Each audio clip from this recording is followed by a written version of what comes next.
Olá pessoal, tudo bem? Eu sou o professor Adazildo e hoje nós vamos estar com tecnologia da imagem, que é técnica radiológica de abdômen e tórax e exame contrastados, tá? Então nessa disciplina nós vamos saber o que são meios de contraste, como é que são administrados esses meios de contraste, tá?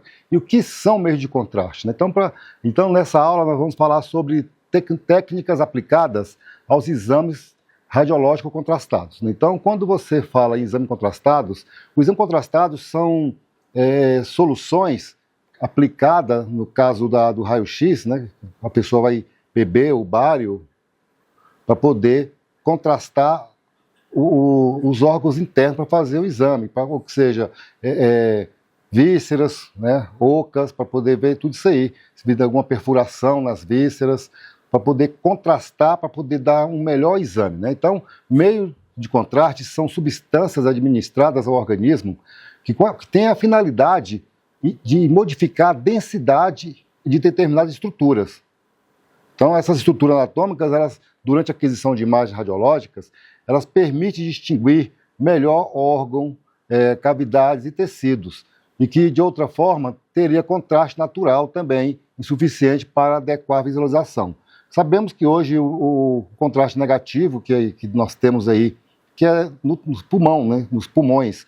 Então, quando nós vamos fazer o exame de tórax, aí o tecnólogo ou o técnico chega e fala, enche o peito de ar e segura. Então, ali é um contraste negativo, que vai dar, então, aquela densidade no pulmão, vai expandir o pulmão, deixando ele escuro por conta da sua densidade, que é negativa, tá?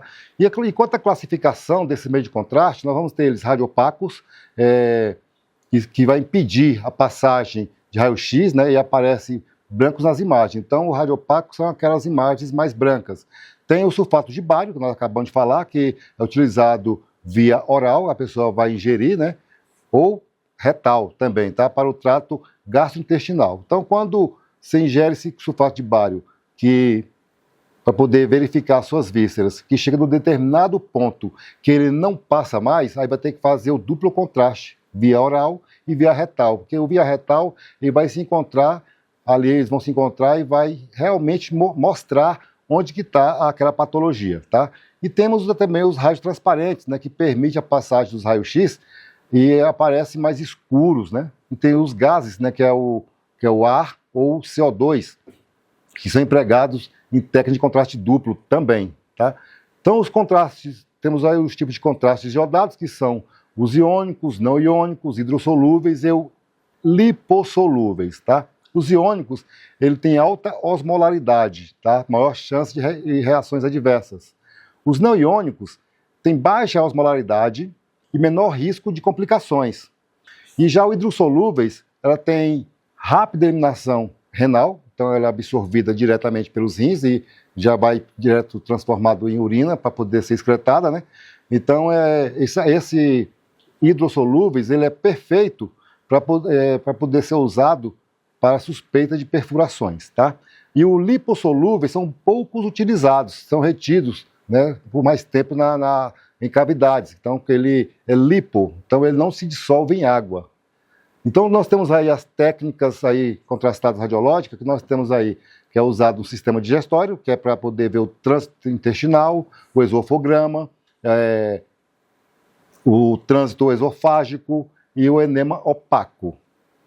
O sistema urinário também é utilizado, no caso aí o contraste, né, que chama-se urografia excretora, e a cistologia e a urestocografia mixal. Também temos aí no sistema biliar, que é usado a calangiografia. Então, no sistema biliar é usado, então, essa outra técnica aí, chamada calangiografia. E no sistema reprodutor, é esterossalpicografia. Tá? E tem outros aí também que é para poder verificar as fístulas, a sonografia, tá? Então tem que ter uns cuidados também aí após ministrar esses tipos de contraste, né? Que tem que ter um jejum, um preparo, né? Um jejum de 6 a 8 horas para poder você chegar lá para poder realmente o contraste fazer efeito. Né? Tem a avaliação da função renal, que no caso o exame de sangue, que é para poder ver a creatinina e a ureia. Tem que saber também a anamnese, né? Que é o histórico de alergias e contrastes, já tem alergia ao contraste, a família já teve, tá? Aí tem a hidratação oral ou venosa e orientação ao paciente completo. Então, o responsável por aplicar o contraste, ele vai ter que dar uma orientação, falar como é que vai ser essa aplicação de contraste, tá? Lembrando que nós, da radiologia, nós não aplicamos esses contrastes. Quem aplica contraste são os médicos ou enfermeiros. O único contraste que nós ainda aplicamos é o bário. Você prepara ali, já é só preparar e dá para o paciente ingerir, aí para poder fazer um exame do intestino, perfeito? E tem as complicações aí que são relacionadas ao uso do contraste, que são leves, né, como náuseas, calor facial, urticária, e tem as moderadas, que são vômitos persistentes e edema do glote, né, então vai ter um edema no glote. E tem também os graves, né, então a pessoa que tem complicações ao contraste, ela vai ter aí um broncoespasmo, choque anafilático, podendo levar até a morte. Então, em caso de condutas aí, com caso de reações adversas, tem que interromper a administração do contraste imediatamente, tá? Se for o acesso venoso, tem que tirar acesso venoso prévio, perdão. Aí tem que ter a oximetria, né? Que é de pulso oxigênio para poder ventilar também essa pessoa.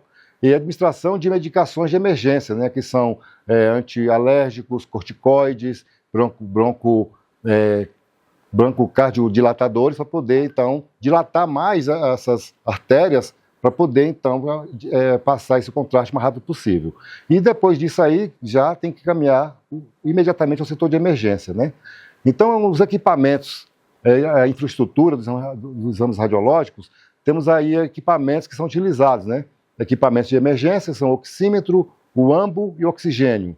O ambo é aquela máscara que nós colocamos da pessoa e fica apertando para poder fazer uma ventilação, né? E tem os contrastes materiais cartáveis de usos adequados, tem que ter uma equipe treinada para essas intercorrências e presença do médico radiologista nessa área para poder acompanhar esse caso. Então, esses meios de contrastes são fundamentais para um melhor diagnóstico. Então, na radiologia, na tomografia, na ressonância magnética, todos esses aí usam meios de contraste, né? Então, para poder verificar melhor, ter melhor visualização dessas partes moles, perfeito? Essas partes internas. Então, esse é o módulo 1, vamos ficando por aqui e se encontraremos no módulo 2. Obrigado.